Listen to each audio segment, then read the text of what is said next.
যে ঘরে ছোট্ট একটা বাবু আছে আর সেই ঘর যে দিনে কতবার গোছাতে হয় তার কোনো হিসাব নাই। সকালবেলা ঘুম থেকে উঠেই আমি একবার ঘর গুছিয়েছিলাম, কিন্তু এই যে দেখুন আমার ছেলেটা আবার ঘর অগোছালো করে ফেলেছে। কিছুদিন ধরে মনটাও ভালো নেই, কারণ ঘরের সবাই অনেক বেশি অসুস্থ। কিছুদিন আগে তো আমি অসুস্থ ছিলাম, কিন্তু আল্লাহর রহমতে এখন একটু সুস্থ হয়েছি।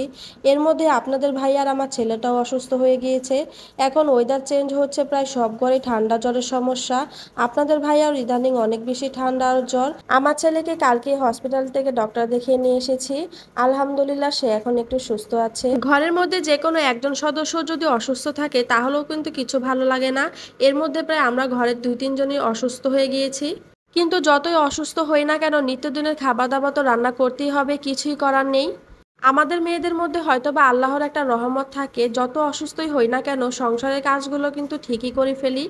মধ্যে আমি রান্নাঘরে এসেছি রান্না করার জন্য। এখানে আমি পাঙ্গাস মাছ ভেজে নিচ্ছি। আজকে বেশি কিছু রান্না করব না, যেহেতু শরীরটা ভালো নেই। খুব অল্পর মধ্যে রান্না করে ফেলবো। এখানে আমি পাঙ্গাস মাছটা খুব ভালো করে ভেজে নিচ্ছি। আজকে আমি পাঙ্গাস মাছই রান্না করব, আর অন্য কিছু রান্না করব না। এখানে আপনাদের ভাইয়া কিছু সিম এনেছিল, আর সিমটা কিন্তু নতুন বের হচ্ছে। শীতের সবজি, সামনে যেহেতু শীত আসছে। আর সিমটা অনেক বেশি ভালো লেগেছে আমার দেখতে। সিমটা কিন্তু অনেক বেশি ফ্রেশ ছিল, যদিও সিম এখন অনেক বেশি দামে যাচ্ছে। কিছুদিন পর হয়তো দামটা অনেক বেশি কমে যাবে। যে কোনো সিজনাল সবজি নতুন নতুন যখন বাজারে আসে তখন কিন্তু খেতে অনেক বেশি ভালো লাগে। যখন সিজন চলে যায় তখন কিন্তু সেই সবজিটা খেতে আর ভালো লাগে না। আজকে কিন্তু আমি পাঙ্গাস মাছ, আলু আর সিম দিয়ে রান্না করব। আর আমি সাথে কিছু টমেটো দিব। তরকারির মধ্যে টমেটো দিলে কিন্তু অনেক বেশি মজা লাগে ঝোলটা খেতে। এখানে কড়াইতে আমি তেল দিয়ে দিয়েছি। তেলের মধ্যে কাঁচামরিচ আর পেঁয়াজ খুব ভালো করে ভেজে নিয়েছি। তারপর এখানে আমি কিছু আদা রসুন দিয়ে দিলাম। আর হ্যাঁ, পাঙ্গাস মাছে কিন্তু আমি আদা রসুন খাই, না হলে কিন্তু পাঙ্গাস মাছেতে গন্ধ আসবে।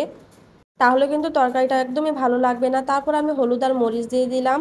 একদম তেলের মধ্যেই দিয়েছি, যাতে হলুদ মরিচের গন্ধটা না আসে। আমি সবসময় কিন্তু এভাবেই রান্না করি, আপনারা জানেন।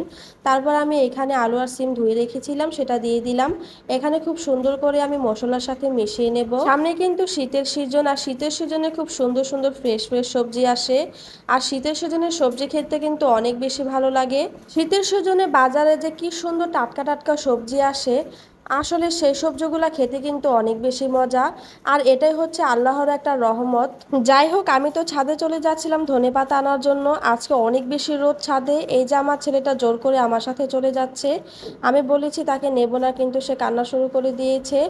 ছাদে এসে তো আমার মনটাই ভালো হয়ে গিয়েছে। আমার সবগুলো ফুল গাছে কি সুন্দর সুন্দর ফুল ফুটেছে। সবগুলো ফুল কত সুন্দর লাগছে একসাথে দেখতে। আর এই যে দেখুন আমার সেই ধনেপাতা গাছগুলো, যেগুলো আমি কিছুদিন আগে লাগিয়েছিলাম, আমি আপনাদের দেখিয়েছি। সেই সবগুলো ধনেপাতা গাছে কিন্তু কি সুন্দর পুঁকি বের হয়েছে। আমি উপর থেকে প্রতিটি পুঁকি ছিঁড়ে নিচ্ছি, আর এগুলোর মধ্যে কিন্তু আবার নতুন করে পুঁকি গজাবে। নিজের হাতে এই গাছগুলো লাগিয়েছিলাম, আর সেই গাছগুলো থেকে এখন আমি নিজেই ধনেপাতা ছিঁড়ে নিচ্ছি। আসলে যারা গাছ লাগায় আর গাছ লাগাতে ভালোবাসে তারাই এই ফিলিংসটা বুঝতে পারবে। আর যে দেখুন আমি কতগুলো ধনেপাতা তুলে নিচ্ছি। এখানে যে কয়টা আছে এগুলোতে আমার হয়ে যাবে, আর লাগবে না। এখন আমি নিচে চলে যাব। অনেক বেশি রোদ ছিল, বাবুকে নিয়ে আর থাকা সম্ভব না। আমি নিচে এসে এগুলো খুব সুন্দর করে ধুয়ে আমি তরকারির মধ্যে দিয়ে দিচ্ছি। আজকের ভিডিওটা এ পর্যন্তই। সবাই ভালো থাকবেন, সুস্থ থাকবেন। আল্লাহ হাফেজ।